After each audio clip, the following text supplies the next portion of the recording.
પશ્ચિમ કચ્છના નખત્રાણા મધ્યે 3 તાલુકાના જરૂરિયાત એવા બ્લડ સ્ટોરેજની સેન્ટરને ખુલ્લો મૂકવામાં આવ્યો હતો. અહીંના દેવાશીષ હોસ્પિટલ મધ્યે કાર્યરત કરવામાં આવ્યો હતો.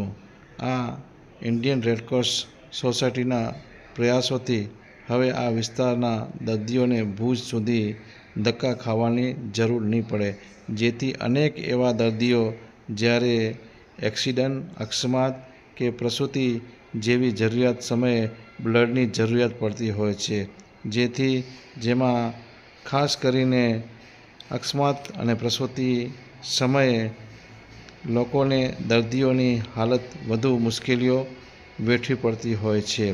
હવે દર્દીઓને રાહત મળશે. આ વેળાએ 9800 સીસી બ્લડ ડોનેશન પણ કરવામાં આવ્યું હતું, જેમાં 51 વખત અહીંના માજી સરપંચ દાયાભાઈ સેંઘાણીએ પણ કર્યું હતું.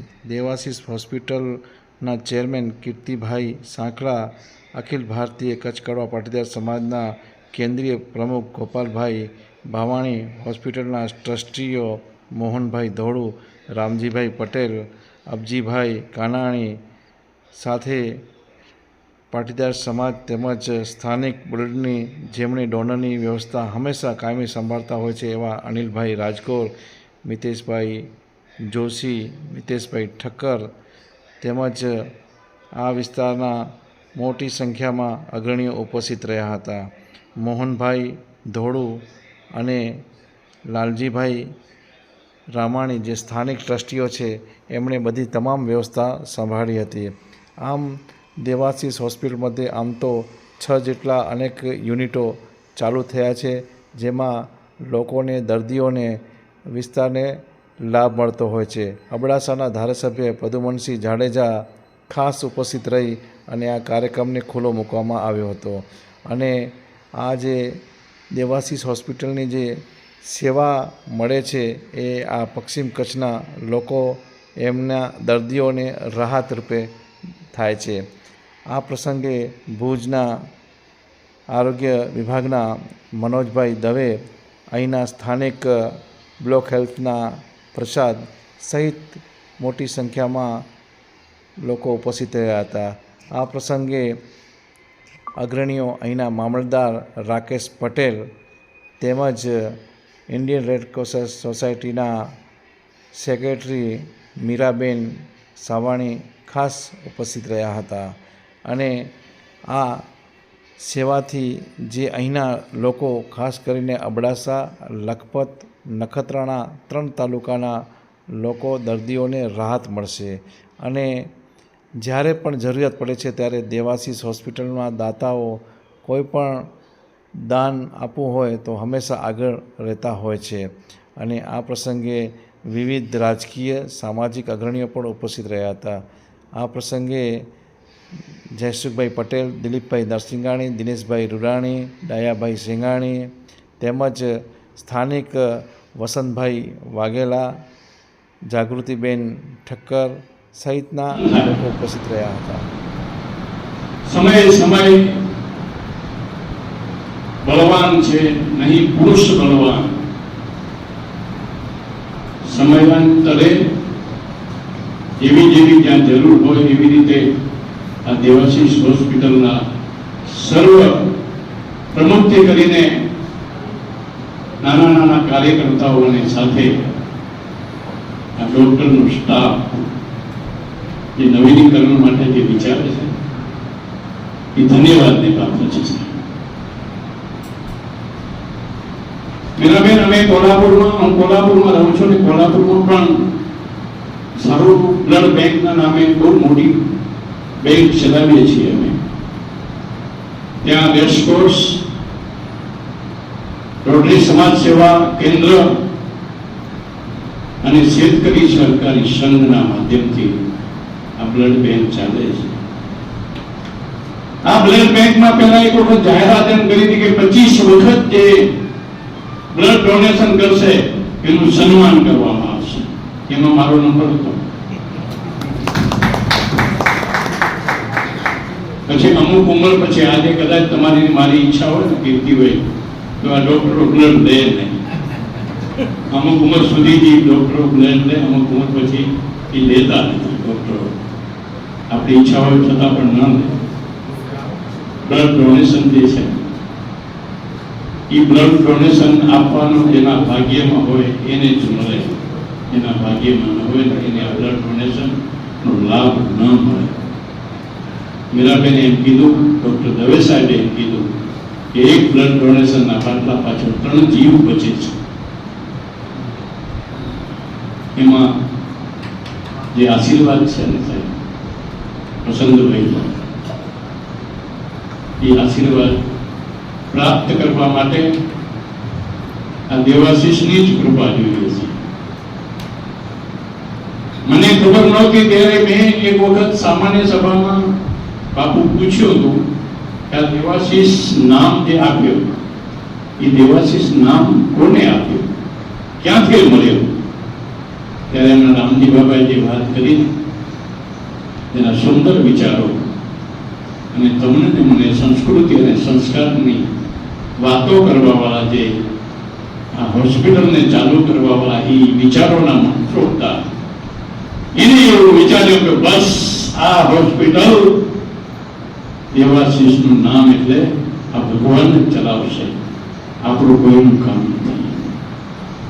કોઈ પણ કાર્ય હોય ને, ભગવાનદાસભાઈએ એમની સમાજનો કાર્ય કર્યો, કીર્તિભાઈ ઉખેડા એમની સમાજનો કાર્યક્રમ કર્યો, નાનજી બાપુ એની સમાજનો કાર્યક્રમ કરવા માટે જઈ રહ્યા છે.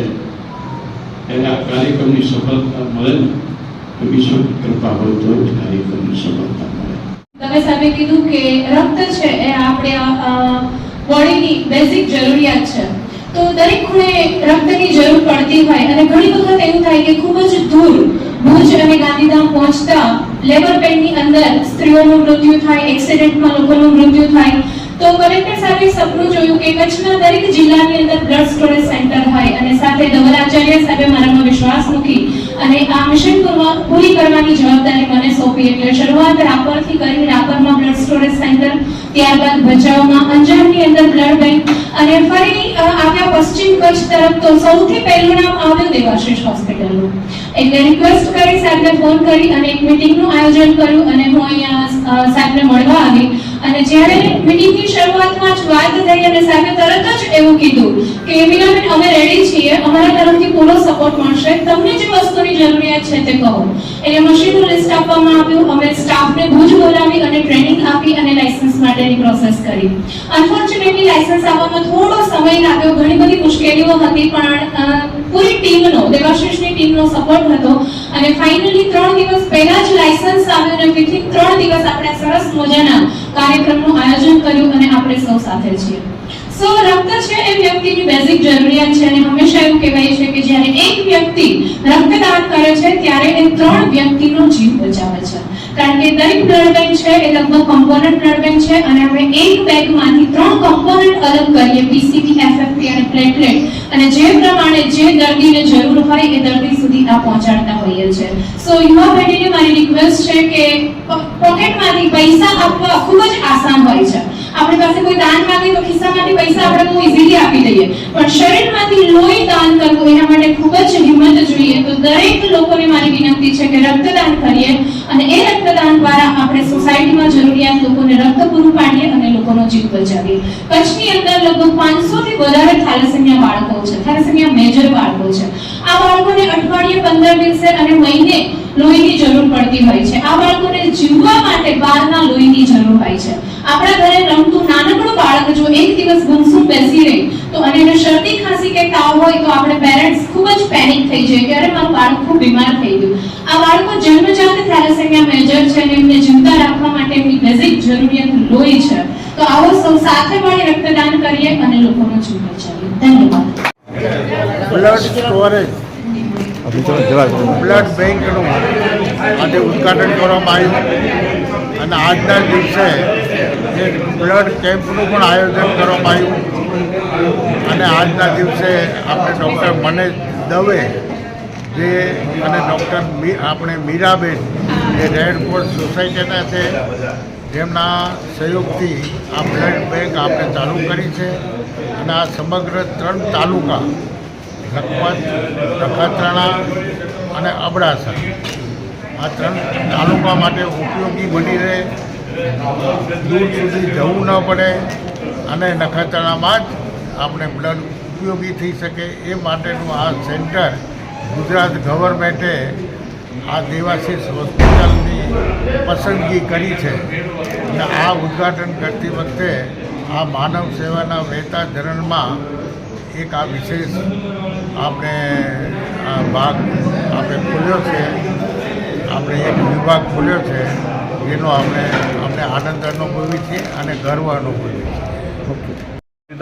સર્વોદય સેવા સંઘ સંચાલિત દેવાશીષ હોસ્પિટલ મધ્યે જે 6 વિભાગ ચાલી રહ્યા છે, ગાયને વિભાગ, બીજો જનરલ વિભાગ, બીજો પીડિયાટ્રિક વિભાગ, ચોથો દાંતનો વિભાગ, પાંચમો ડાયાલિસિસ વિભાગ અને છઠ્ઠો ફેટલ સોનોગ્રાફી વિભાગ, ઉપરાંત આજે 7મો વિભાગ બ્લડ સ્ટોરેજ યુનિટ કે જે દર્દીઓને અત્યાર સુધી ભુજ લેવા જવું પડતું હતું એ બ્લડ અત્યારે હવે નખત્રાણા દેવાશીષમાં જ ઉપલબ્ધ થશે. જે દર્દીઓને ભુજ જતું ત્યારે પણ જવું પડતું ત્યારે પણ એમને સાથે એમને ડોનર આપવા પડતા હતા. નખત્રાણામાં એ પણ નહીં આપવા પડે. આપણને આ સુવિધા પૂરા તાલુકા માટે ઉપલબ્ધ કરવામાં આવી છે અને આ ઉપલબ્ધ થવાથી પૂરા કચ્છ, પશ્ચિમ કચ્છને માટે ખૂબ જ ભુજ નહીં જવું પડે અને નખત્રાણામાં જ આવી સગવડ મળી રહેશે. અમારી સંસ્થા આજના સર્વોદય સેવા સંચાલિત દેવાશીષ પશ્ચિમ કચ્છની પૂરી જનતા માટે, છેવાડાના નાનામાં નાના માણસો માટે સેવાકીય કાર્ય કરી રહ્યું છે. બિલકુલ ન્યૂનતમ દરે દરેક માણસને પોસાય એવા એકદમ ઓછામાં ઓછા દરે, રાહત દરે દરેક સેવાઓ ઉપલબ્ધ છે અને એની અંદર મેડિકલની અંદર પણ અમે 15% ડિસ્કાઉન્ટ આપીએ છીએ. સામાન્ય પ્રસૂતિની અંદર 2700 રૂપિયામાં નોર્મલ ડિલિવરી કરવામાં આવે છે. સિઝેરિયન ઓપરેશન ફક્ત 11,000 રૂપિયાની પેકેજમાં કરવામાં આવે છે અને ગમે તે નિષ્ણાત ડૉક્ટર હોય, MD હોય, MS ડૉક્ટર હોય, દરેકની ઓપીડી ફક્ત 100 રૂપિયા ચાર્જની અંદર કરવામાં આવે છે અને દરેક વિભાગની અંદર જે સેવાઓ છે બિલકુલ નોર્મલ રેટથી રાહત દરે કરવામાં આવે છે. દરેક દર્દીઓને માટે અમે નાના માણસોને માટે ઉપયોગી થાય એટલે રાહત દરે ખૂબ સેવા કરવામાં આવે છે અને એના માટે સતત પ્રયત્ન છીએ અને ભવિષ્યમાં પણ નવા વિભાગો શરૂ કરવા માટે અમારી નેમ છે. જે પ્રમાણે ડૉક્ટરો થશે તે પ્રમાણે અમે નવા વિભાગો પણ શરૂ કરવામાં આવશે.